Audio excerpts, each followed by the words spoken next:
Bienvenue sur cette vidéo sur la théorie des mathématiques pour la physique. On va parler des dérivés. Alors, encore une fois, je le rappelle, ça n'a absolument pas vocation à remplacer votre cours d'analyse 1 ou d'analyse 2. Et je vais certainement pas parler des dérivés enfin, je ne vais pas faire le développement sur ce qu'est une dérivée et toutes les lois, conditions et règles qu'il y a pour calculer vos dérivés. Ce que je vais faire plutôt, c'est vous présenter les cas, enfin, ce que parfois on peut oublier lorsqu'on effectue des dérivés dans le cadre de physique 1, et justement là je vais insister là-dessus pour que lorsque vous calculez votre dérivé, vous preniez tous les termes qui doivent entrer en jeu dans le calcul de votre dérivé. Voilà, donc c'est plutôt un sorte de à quoi devons-nous faire attention lorsqu'on utilise les dérivés en physique 1. Alors, j'ai coupé en deux blocs la dérivée d'une fonction scalaire par rapport au temps et la dérivée d'une fonction vectorielle par rapport au temps. Car comme on l'a vu, les grandeurs physiques, elles sont scalaires ou vectorielles. Pourquoi par rapport au temps? Parce que la plupart des dérivés, la très grande majorité des dérivés que vous allez calculer en physique 1, sont des dérivés par rapport au temps. Alors, supposons qu'on ait une fonction scalaire, x de t, donc une fonction du temps, qui est égale à a de t, donc a est aussi une fonction du temps, fois le cosinus d'un angle phi qui dépend du temps. Donc c'est une fonction scalaire. Elle n'a qu'une information, elle n'a pas d'information sur une direction, elle n'a pas d'information sur un sens. Donc si j'étais à remplacer par des valeurs numériques, le résultat final serait un nombre. Très bien. Eh bien, je prends la dérivée de ça par rapport au temps. En supposant que x de t est une position, du coup, je serai en train de calculer une vitesse. Alors je vais l'écrire. V de t égale donc la dérivée par rapport au temps de x de t, que je peux noter aussi. Alors, on aime bien utiliser la notation de Leibniz, où la dérivée par rapport au temps, on met juste un point au-dessus de notre fonction. Donc au lieu d'écrire d dt, je vais simplement mettre un point au-dessus de x. Donc je vais avoir x point de t. Ça veut dire que je prends la dérivée de ma fonction par rapport au temps, juste ce point. Et je vous invite vraiment à utiliser cette notation, même ça plutôt que la vitesse. Car quand vous avez des équations plus tard, des équations du mouvement, vous aimerez bien voir quelles variables sont liées. Et une position, une vitesse et une accélération sont liées si elles dépendent, si par exemple c'est la position selon x, la vitesse et l'accélération donc selon x sont toutes liées par dérivation ou par intégration par rapport au temps. Donc on aime bien le montrer, tandis que si on a des v un peu partout avec des sous-indices vx, vy, etc., ça peut commencer à devenir lourd dans les équations du mouvement. Ça mis à part, donc je vous invite vraiment à utiliser cette notation. Calculons maintenant ici. Donc on a un produit de deux fonctions qui dépendent du temps. Donc on applique la règle du produit, vous vous rappelez, vous avez deux fonctions qui se multiplient, f fois g, la dérivée vous donne f'g plus fg'. Ça c'est la dérivée par rapport à la variable dont dépend la fonction. Donc on va déjà raisonner là-dessus, donc on va avoir la dérivée par rapport au temps de a de t qui vient multiplier le cosinus phi de t plus a de t fois la dérivée par rapport au temps de la fonction cosinus.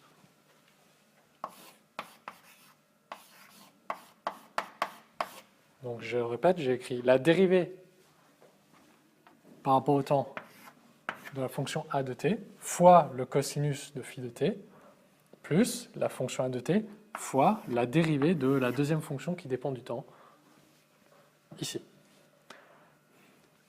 Donc maintenant, je mets mon égal ici pour économiser de la place. La dérivée par rapport au temps de a de t, a est une fonction qui dépend du temps. Par conséquent, c'est ce que vous savez, la dérivée interne ici va être égale à 1. Donc ce que j'ai, c'est simplement ce que j'ai noté, a point de t, que j'aurais pu laisser aussi dA dt. Oui, donc je multiplie par la fonction cosinus.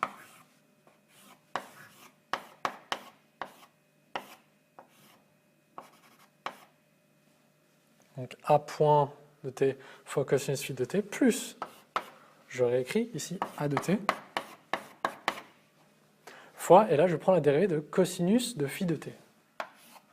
Maintenant, ce que je dois penser à une chose, c'est que j'ai une fonction cosinus qui dépend de phi, qui dépend de t. Donc la variable du cosinus, ce n'est pas directement le temps, c'est phi. Et phi dépend du temps. Donc qu'est-ce qui va se passer ici? Je vais avoir ce qu'on appelle une dérivée interne qui va sortir. Donc je vais avoir fois. La dérivée du cosinus, c'est quoi? Moins sinus. Alors on l'écrit moins sinus. Et quand on fait ça, on réécrit l'argument de la fonction, donc ce qu'il y avait entre parenthèses ici, moins sinus de phi de t. Ça ne change pas ici, à l'intérieur. Par contre, on va avoir quelque chose qui vient multiplier fois la dérivée interne qui va sortir. Donc la dérivée de la variable de sinus qui va être dérivée par rapport au temps. Donc on va avoir d phi dt, ou ce que je peux tout simplement appeler phi point de t. Car phi dépend directement du temps, donc je n'ai pas besoin de faire encore une dérivée en chaîne, car la dérivée interne de la fonction phi, ça va être la dérivée de t par rapport à t, donc c'est égal à 1. Et je ne vais pas écrire le fois 1. Pour vous rappeler un peu vos souvenirs de dérivées peut-être du gymnase du lycée, pensez à f de x, lorsque vous calculez f' de x, si votre f de x est égal à 3x carré, vous dérivez simplement et vous obtenez 6x. Vous n'avez pas un x point qui sort ou je ne sais quoi, parce que la dérivée interne de la fonction, elle est égale à 1 car vous êtes en train de dériver par rapport à x. Là, c'est un peu la même chose. Phi est une fonction qui dépend du temps. On dérive par rapport au temps, donc on obtient directement phi point. Et c'est tout. Par contre, cosinus est une fonction qui renferme phi qui dépend du temps. Donc on doit non seulement dériver le cosinus, mais on doit faire sortir du coup ce qu'on appelle la dérivée interne. Donc moi, ce que je voulais vraiment porter votre attention là-dessus, puis je peux m'arrêter là. Voilà. Je veux vraiment porter votre attention sur... Alors, le A de t qui dépend du temps, en réalité, ici, ça c'est une des solutions d'un oscillateur harmonique. Oui, pas la plus générale. Elle est particulière, car si je me souviens bien, c'est que l'angle initial est nul ici. Votre A ici ne dépend pas du temps. D'accord? Donc ce que vous rencontrerez plus tard avec l'oscillateur harmonique, j'ai simplement fait dépendre du temps simplement pour pratiquer la dérivée. Maintenant, par contre, si vous avez un angle ici, oui, l'angle très souvent va dépendre du temps, donc pensez à ça. Et on est paresseux en physique. On ne va pas écrire le cosinus de phi de t. Ça, en réalité, on va l'écrire très souvent à cos phi. Et ça va être à vous de déterminer si A, ce sera donné dans l'énoncé, si A est constant, si phi est constant, d'accord? Et si ça ne l'est pas, par rapport au temps, parce que vous êtes en train de dériver par rapport au temps, ici, vous devez faire sortir les dérivées internes. Donc, ce que je veux vraiment que vous pensiez à faire dans le calcul de dérivées en physique 1, c'est de me faire sortir les dérivées internes par rapport au temps. D'accord? Voilà. Et physiquement, phi point, c'est quoi? C'est une vitesse angulaire. Très bien. Donc si moi j'écrivais de façon plus compacte ici, j'écrirais sûrement A point cosinus phi moins A, je rabats le moins devant, sinus phi. En général, je mets le phi point devant. Là, je mets des parenthèses autour de phi pour bien faire savoir que le sinus dépend seulement de phi, fois phi point. Donc sur ma copie, en général, c'est ça qui apparaît. Je ne mets pas les dépendances par rapport au temps de chacune de mes fonctions ou sous-fonctions. J'espère que là c'est clair. Donc simplement rappelez-vous, donc vos règles de dérivée d'un produit, dérivée d'un quotient, elles sont toutes valables.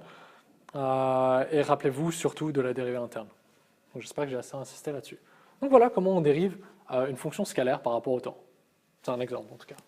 Passons maintenant aux fonctions vectorielles par rapport au temps. On va prendre un vecteur vitesse donné, d'accord ? Maintenant, ce qui est important de savoir, c'est que votre grandeur vectorielle, elle a une norme, une direction, un sens. Et ce qu'on fait en physique, c'est qu'on l'exprime dans un repère. Et vous avez vu qu'il y a des repères fixes et qu'il y a des repères mobiles. Commençons par le repère fixe, c'est ce que vous savez faire le mieux. Donc on va avoir V de t est égal à V1 plus V2 plus V3. Donc ça, c'est les composantes du vecteur vitesse V. Ça pourrait être n'importe quel autre type de vecteur, n'importe quel autre type de grandeur vectorielle rencontrée en physique, ça marcherait aussi. V1, E1, V2, E2, V3, E3. Donc V1, V2, V3 sont les composantes du vecteur vitesse dans le repère fixe donné. Ici, ce serait O, E1, E2, E3, je ne l'ai pas représenté. Maintenant, je veux calculer la dérivée du vecteur vitesse. Je vais simplement prendre cette dérivée, ce que je peux noter comme V point de t. Et ça va être égal à quoi? Rappelez-vous, l'opération de dérivée est linéaire. Donc, je vais avoir la dérivée de ça, plus la dérivée de ça, plus la dérivée de ça. Je vais écrire ddt v1 plus ddt v2 plus ddt v3. Et ici, bien sûr, j'ai encore mes vecteurs unitaires V1, E1, E2, E3. Maintenant, ce que j'ai ici, si je regarde, j'ai un produit ici. J'ai V1 fois le vecteur unitaire E1. Et oui, il faut vraiment y penser. Mais est-ce que E1 varie dans le temps? C'est le repère qui est fixé au référentiel d'étude. Donc, quand on va calculer cette dérivée temporelle, elle va être nulle, car elle ne bouge pas, il est fixé au référentiel. Par conséquent, on peut considérer ça comme une constante. Et on sait qu'une constante, on la fait sortir de la dérivée. Donc, on va avoir la dérivée de V1, sortie de la dérivée, fois E1, plus la dérivée de V2, fois E2, plus la dérivée de V3, fois E3. Et qu'est-ce que c'est que V1, V2, V3? Ce sont des scalaires. Donc, vous les dérivez comme ce que vous avez là. C'est possible que V1, si V1, V2, V3, leurs dérivées temporelles ne sont pas nulles, c'est-à-dire qu'ils dépendent du temps. On peut avoir une expression comme ça, au lieu de x, je ne sais pas, j'ai V1 de t et j'ai une certaine expression. Donc si je venais à dériver V1, je tomberais par exemple là-dessus. Donc là, j'obtiens ce que je vais simplement écrire comme V1 point E1 plus V2 point E2 plus V3 point E3. Voilà, donc ça c'est le classique, c'est ce que vous savez faire, c'est ce que vous êtes habitué à faire. Vous prenez la dérivée d'un vecteur, vous dérivez simplement ses composantes. Oui, ça c'est vrai si et seulement si votre vecteur est exprimé dans un repère fixe. Maintenant, choisissons, donc c'est toujours le même vecteur V. Dans l'espace, il serait au même endroit à un instant donné, en train d'une certaine norme, avec une certaine direction, avec un certain sens. Et là, je vais l'exprimer simplement, j'ai un repère mobile, par exemple un repère cylindrique ou un repère sphérique, et je vais exprimer ce même vecteur vitesse dans ce repère mobile. Donc ce que je vais écrire maintenant, ça va être la vitesse est égale, et les composantes ne vont pas être V1, V2, V3, car je suis en train d'exprimer dans un autre repère, donc forcément elles vont être différentes.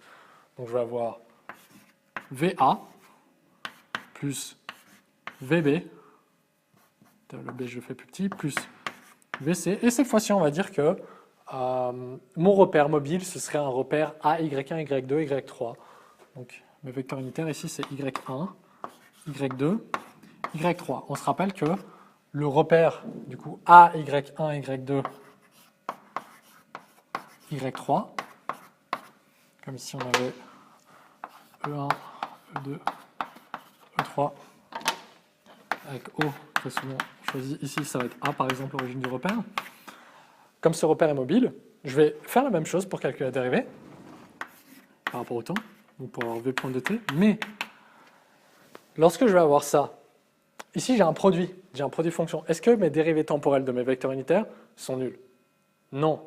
Pourquoi? Parce que mon repère est mobile dans le référentiel. Donc les dérivées temporelles des vecteurs unitaires ne vont pas être nulles.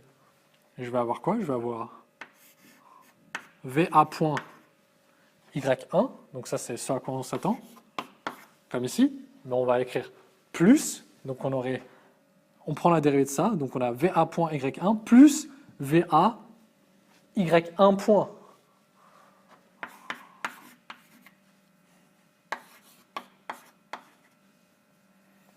Plus VB point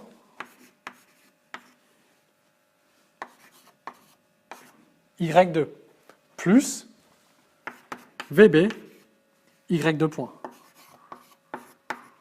plus VC point Y3 plus VC Y3 point.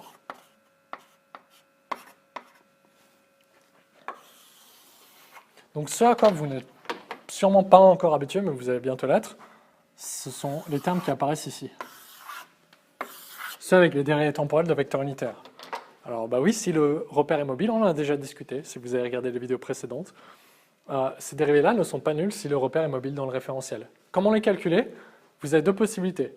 Soit vous projetez les vecteurs unitaires ici dans le repère fixe, donc vous exprimez Y1, Y2, Y3 en fonction de E1, E2, E3, puis vous calculez leur dérivée par rapport au temps, donc vous obtenez un résultat, vous le retranscrivez dans ce repère, et c'est bon, vous avez fini. Première option. Deuxième option, vous utilisez les formules de Poisson. J'ai fait une vidéo là-dessus et je vous invite à la voir. Et vous pouvez calculer aussi directement les dérivés de vos vecteurs unitaires pour peu que vous sachiez la vitesse angulaire à laquelle évolue votre repère AY1, Y2, Y3 qui est mobile dans le référentiel. Donc voilà, c'était peut-être un petit rappel ou voilà les choses, on va dire vraiment les choses importantes de base auxquelles je veux que vous soyez attentifs lorsque vous faites vos dérivés pour le cours de physique 1. Voilà, donc prochaine vidéo, on va justement faire attention aux intégrations et comment on intègre et qu'est-ce qu'on fait avec les intégrales en physique 1. Tout de suite.